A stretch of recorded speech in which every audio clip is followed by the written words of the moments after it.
लोगों से अगर पैसे बचाने की बात करो तो फट से जवाब आता है कि थोड़ी इनकम बढ़ जाए तो थोड़े से पैसे बचाएंगे।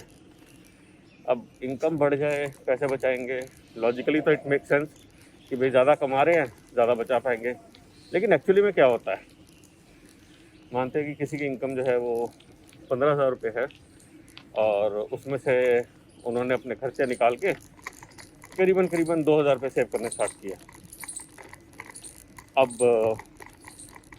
वो 2,000 रुपये कहीं से भी सेव कर सकते हैं, हो सकता है जैसे यूजुअल होता है कोई इंश्योरेंस पॉलिसी ले ली या फिर पीपीएफ में डालना स्टार्ट कर दिया या किसी और चीज़ में इन्वेस्ट करना स्टार्ट कर दिया। अब इसके बाद क्या हुआ कि सैलरी बढ़ गई, मानते हैं 15,000 से 20,000 पहुँच गई, अप्रॉक्सीमेटली 33% की हाइक हो गई।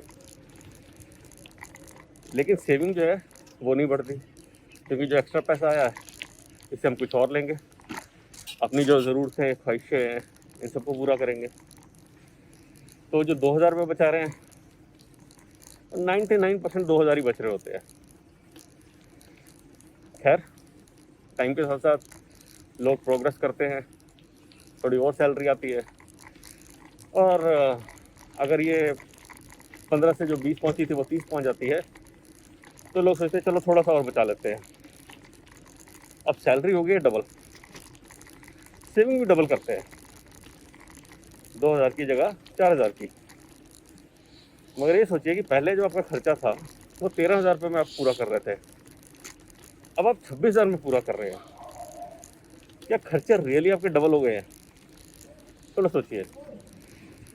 तो हमारी जो सेविंग की परसेंटेज है वो हम उसी प्रोपोर्शन में कंटिन्यू रखते हैं जिसमें हमने ओरिजिनली रखी थी, ये भूल के कि ओरिजिनल में तो हमारी थोड़ी मजबूरी थी। हमारे खर्चे जो बढ़ते हैं, ऑफ कोर्स दो तरीके की इन्फ्लेशन होती है। एक इन्फ्लेशन होती है जो जनरल इन्फ्लेशन, हमने अपने पेरेंट्स से, अपने ग्रैंड पेरेंट्स से यही सुना है। 70s के अंदर 50s में 1 रुपये में इतना घी आता था, इतना आटा आता था। आज की डेट में तो 100 रुपये में 1 लीटर पेट्रोल भी नहीं आता है। तो एक तो होती है ये इन्फ्लेशन, जिसे कहते हैं महंगाई की मार, जो कि पड़ती ही पड़ती है, उसके ऊपर हमारा कम ही लेना देना है कि हम महंगाई की मार को कैसे कम कर सकते हैं। लेकिन एक और महंगाई है और उसकी मार ए बहुत ज़्यादा पड़ती है और बी हम कहते हैं भैया हमें वो मार चाहिए, जिसे हम बोलते हैं लाइफस्टाइल इन्फ्लेशन। अब ये लाइफस्टाइल इन्फ्लेशन क्या है, आई एम श्योर आप सबको पता है, लेकिन फिर भी एक बार अगर नहीं मालूम है तो कवर करते हैं। लाइफस्टाइल इन्फ्लेशन ऐसा है कि पहले पंखे से काम चलता था, धीरे धीरे हम कूलर पे आए और आज की डेट में एसी भी बाय डिफ़ॉल्ट है। पहले एक कमरे के अंदर एसी होता था, सारे वहीं बैठते थे, अब हर एक को अपना एसी चाहिए। पहले घर में एक टीवी होता था, वो भी छोटा, ब्लैक एंड वाइट। कलर पे गए, एलसीडी पे गए, अब हर किसी को रूम के अंदर अपने एक टीवी चाहिए। गाड़ी मारुति से स्टार्ट होती थी या फिएट हुआ करती थी, धीरे धीरे लोगों ने नॉन एसी को एसी किया, छोटी को बड़ी किया, एक को मैनी किया। तो ये जो भी इन्फ्लेशन है इसे बोलते हैं हम लाइफस्टाइल इन्फ्लेशन। कुछ लोग बोलते हैं कि हम लोअर क्लास से मिडिल क्लास, मिडिल क्लास से अपर मिडिल क्लास, उससे अपर क्लास जा रहे हैं, तो सोसाइटी बढ़ रही है। लेकिन उसके साथ साथ आपके खर्चे किस हिसाब से बढ़ रहे हैं तो प्रोपोर्शनल या एक्सपोनेंशियल, उसको थोड़ा ध्यान देना पड़ेगा। तो जब हम बात कर रहे थे कि सेविंग के लिए खर्चे कितने बढ़ रहे हैं, किस प्रोपोर्शन में बढ़ रहे हैं, वो बहुत ज़रूरी है नोट करना कि खर्चे बढ़ रहे हैं या खर्चे हम बढ़ा रहे हैं, बिना बात के खर्चे हम बढ़ा रहे हैं और उससे हमें क्या फ़र्क पड़ रहा है। अब दो थॉट्स आते हैं इस टाइम पे। पहला थॉट आता है कि भाई अगर हम कमाते हैं और अगर अभी हम ऐश नहीं करेंगे तो कब करेंगे, बुढ़ापे में करेंगे।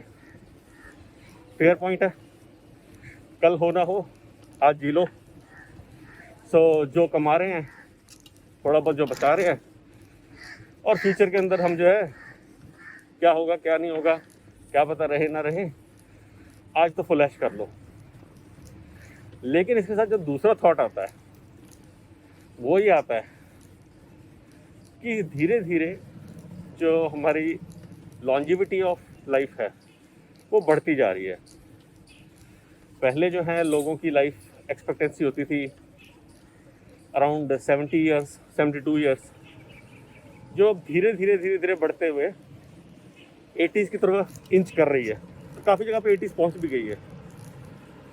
तो इस लाइफ एक्सपेक्टेंसी को बढ़ने के कारण अगर आपने ये सोचा कि मेरी लाइफ तो 70 तक रहेगी या मिड 70s तक रहेगी और उसके हिसाब से अपनी सेविंग्स, पेंशन, इनकम या फ्यूचर प्लान किया, और अगर आपकी लाइफ 80 तक चली गई तो भैया कैसे चलेगी कहानी।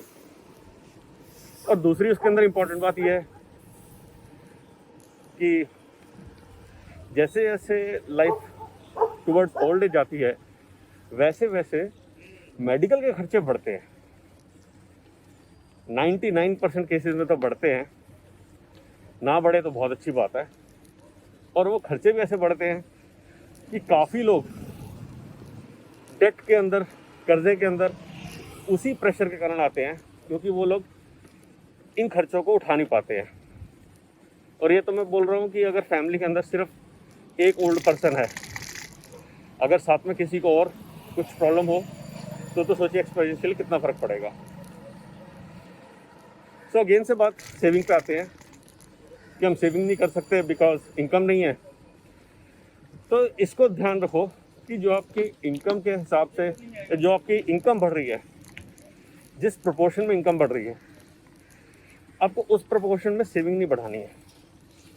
अगर हम 20% सेविंग कर रहे थे जब आपकी स्टार्ट हुई थी जॉब, या फिर जब आप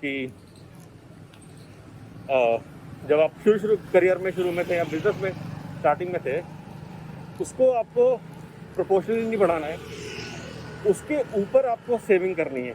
जैसे अगर आपके खर्चे जो हैं या फिर आपकी जो इनकम है वो 15,000 से 30,000 हो गई है, तो आपके खर्चे जो हैं वो 12,000 नहीं बढ़े होने चाहिए अनटिल एंड अनलेस आपने कहीं और इस तरीके से इन्वेस्टमेंट करना स्टार्ट कर दिया है, जैसे कि घर में इन्वेस्टमेंट करा दिया जिसके लिए बड़ी EMI जा रही है। सो हाँ, उसको फिर हम सेविंग ही बोलेंगे, उसको हम एक्सपेंस नहीं बोलेंगे। तो इसलिए सेविंग ज़्यादा करना मुश्किल नहीं है काफ़ी लोगों के लिए।